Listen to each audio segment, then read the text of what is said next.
Gimana hukumnya memberi hutang kepada orang minjam tapi berkali-kali nggak pernah bayar? Apakah kita termasuk orang yang menzolimi dengan tidak mendidik orang tersebut menjadi mandiri? Karena sepertinya tak pernah mandiri dan tidak berniat untuk melunasi. Ayat yang paling panjang dalam Al-Quran, surat Al-Baqarah 282. Satu lembar. Bukan tentang puasa, bukan tentang sholat, bukan tentang baca Quran, bukan tentang zikir, tapi ayat yang paling panjang tentang bayar hutang. Sholatnya banyak, puasanya banyak, zikirnya banyak, baca Qurannya khatam, tapi kalau bayar utang tak dibayar, di akhirat kau akan cari dia. Oleh sebab itu ada orang mati syahid. Oh, mati syahid. Orang mati syahid nggak merasakan sakratul maut. Orang mati syahid nggak merasakan azab kubur. Orang mati syahid tidak merasakan hisab. Orang mati syahid langsung masuk surga. Ilat dain, kecuali hutang. Makanya kalau ada orang menagih hutang, itu dia bukan pelit. Dia sedang menyelamatkan saudaranya dari makan haram. Makanya datang ke rumah dia. Habis pengajian nih langsung datang. Assalamualaikum, waalaikumsalam. Kau mau menagih ya? Aku bukan mau menagih, tapi menyelamatkanmu, anak cucumu, istrimu, tetanggamu dari makan haram. Ya ayyuhalladzina amanu, hai orang-orang yang beriman, hai orang yang percaya bahwa setelah mati dia akan hidup lagi menghadap Allah. Idza tadayantum bidainin, kalau kau menjalin transaksi hutang piutang, ila ajalim musamma, sampai ke batas waktu tertentu, faktubuh, tulis, saya pinjam kepada kamu 500.000, akan saya bayar pada bulan Mei. Tahunnya jelas. Banyak juga bulan Mei. Maybe yes, maybe no. Bulan berapa? Bulan Mei tahun 2020. Oke. Sekarang bulan Maret, April, 1 Mei 2020 datang tagih. Kapan kau bayar? Mohon maaf aku nggak bisa, istriku baru meninggal, anakku pun sakit. Itu jangan kau cerita panjang lebar, tak tahan air mata aku mau menetes. Kalau dia dalam kesulitan, fanaziratun ila maisarah, tunggu sampai dia lapang. Maisarah artinya lapang. Tunggu sampai dia lapang. Setelah dia lapang, datang lagi bulan Juni. Kapan kau bayar? Aku belum bisa. Nampaknya lebih banyak ongkos minyak aku daripada uang yang kutagih. Yang paling bagus, wa anta saddaqu khairul lakum, kau sedekahkan itu lebih baik. Karena aku pun makin datang makin kumat darah tinggiku, kolesterolku pun makin naik. Jadi untuk yang 500.000 itu ku sedekahkan aja, ambil. Tapi yang menghafal ayat ini yang ngasih pinjaman, bukan yang minjam. Sekarang banyak salah hafal, yang minjam pula yang hafal. Begitu kita tagih, kapan kau bayar? Wa anta saddaqu khairul lakum, kau sedekahkan itu lebih baik. Itu ayat aku. Ayat kau 8282. Banyak sekarang orang salah hafal ayat. Jadi dalam Islam hutang piutang adalah ajaran tolong menolong tertulis dalam Quran. Namanya fikih muamalah. Ada fikih ibadah, sholat, zakat, puasa. Ada fikih jihad, jihad fisabilillah. Ada namanya fikih muamalat. Hutang piutang, gadai menggadai, pinjam meminjam, murabahah, mudharabah, bagi hasil. Maka hutang piutang ini cara tolong menolong. Jangan sampai dihilangkan. Tapi kalau tidak mendidik, maka Islam bukan agama yang memanjakan orang.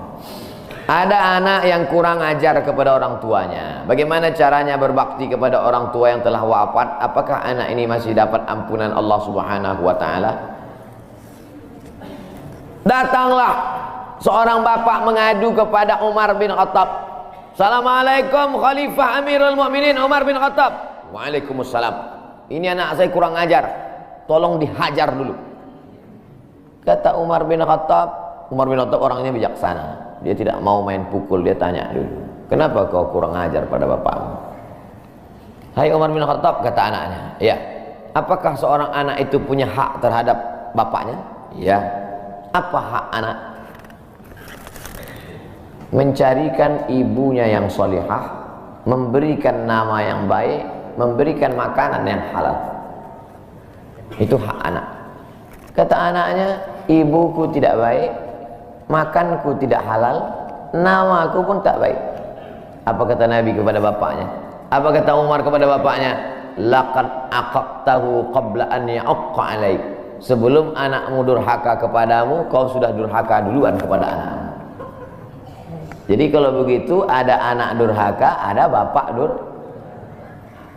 Ini jangan sampai anak bapak tahu. Nanti dia pulang, anak durhaka kok. Dia senyum, kau bapak durhaka. Ibunya tak baik, namanya tak baik, makannya tak baik. Kasih dia nama yang baik, kasih dia makan yang halal. Kadang-kadang kenapa otaknya tak lurus? Karena makannya tak halal. Dikasih dia makan riswah, makan sogok, makan haram. Kenapa kau kasih makan haram? Gimana lah Pak Ustadz, yang haramnya aja pun payah. Astagfirullah. Allah sediakan alam semesta begitu banyak yang halal. Kenapa kau kasih dia makan haram? Jangan pernah kasih anak makan haram. Pesan kakek saya, datuk saya, kalau bahasa kampungnya grandfather.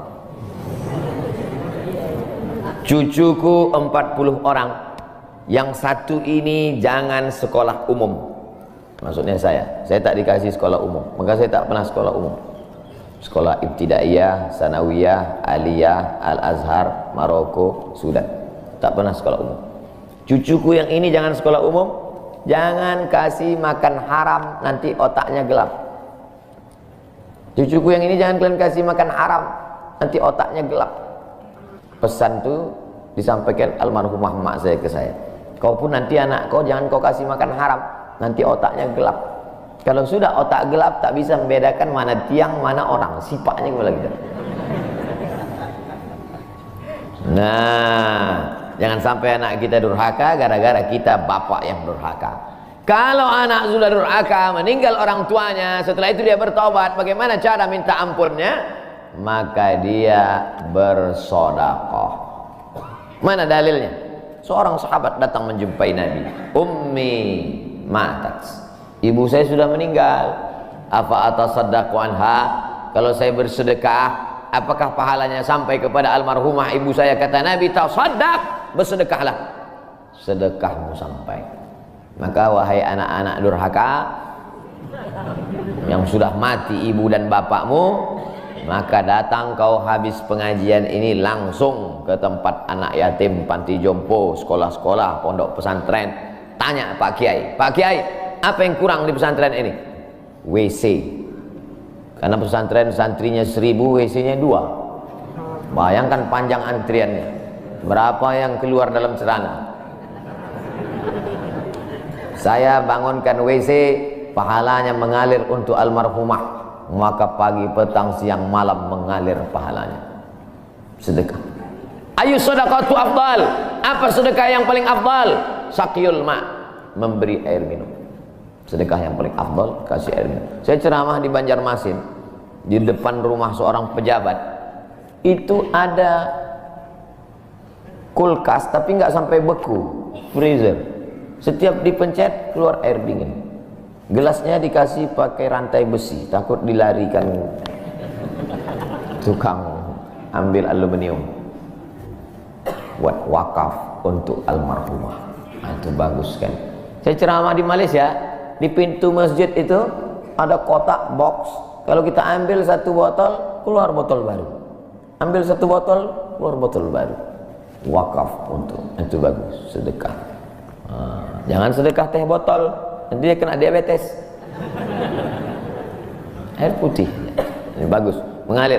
Sedekah sumur bor, pergi ke masjid, putar keran nggak ada air, tanya pengurus masjid, Pak pengurus, ya mana sumur bor? Nggak ada, saya buatkan. Langsung bunyi. Itu berarti cash itu. Begitu cara berbakti pada orang tua dengan sodakoh. Tapi Pak Ustadz, saya jangankan sodakoh, makan saya pun Senin Kamis Pak Ustadz doa Allahumma ighfir lahu warhamhu wa'afihi wa'fu anhu. Bangun tengah malam, Rabbi ighfirli wa li walidayya warhamhuma kama rabbayani shaghira. Apa itu bid'ah? Bid'ah membuat sesuatu yang tidak dibuat oleh Nabi Muhammad SAW. Tidak ada dalilnya dari 3 aspek: qauli, fi'li, takriri. Perbuatan yang tidak ada dalilnya bid'ah. Jangan dikatakan perbuatan yang tidak dibuat Nabi bid'ah. Perbuatan yang tak ada dalilnya bid'ah. Karena kalau dikatakan yang tidak dibuat Nabi bid'ah, Nabi tidak pernah pakai peci. Tunjukkan saya mana hadis Nabi pakai peci. Berarti peci ini bid'ah. Nabi mimbarnya tangganya dari depan. Ini masjid tangganya dari belakang. Berarti mimbar ini bid'ah. Mimbar Nabi tangganya dari depan, 3 lantai, 1, 2, 3. Jadi yang dimaksud dengan bid'ah perbuatan yang tidak ada dalilnya. Misalnya jam 12 siang ada bapak-bapak di panas terik tegak menghadap matahari. Pak, bapak ngapain? Aku mengagungkan Allah di bulan Rajab. Bid'ah itu. Karena tidak ada dalilnya sama sekali.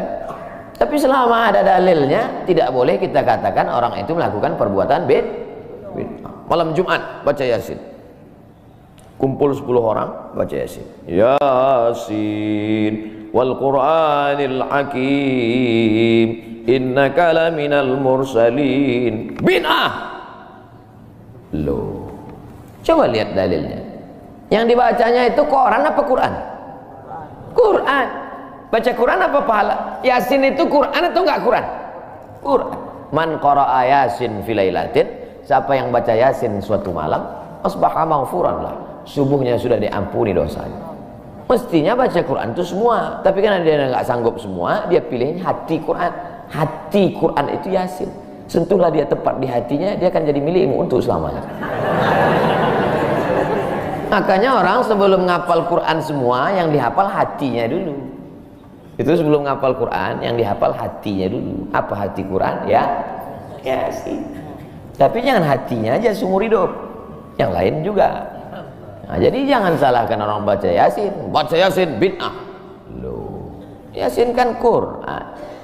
Baca Yasin malam Jumat nggak masalah. Seumur hidup baca Yasin masalah. Karena banyak surat yang lain.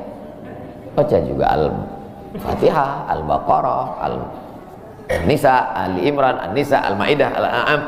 Nah, jadi mudah. Perbuatan tidak ada dalilnya bid'ah. Selama ada dalilnya tidak bid'ah.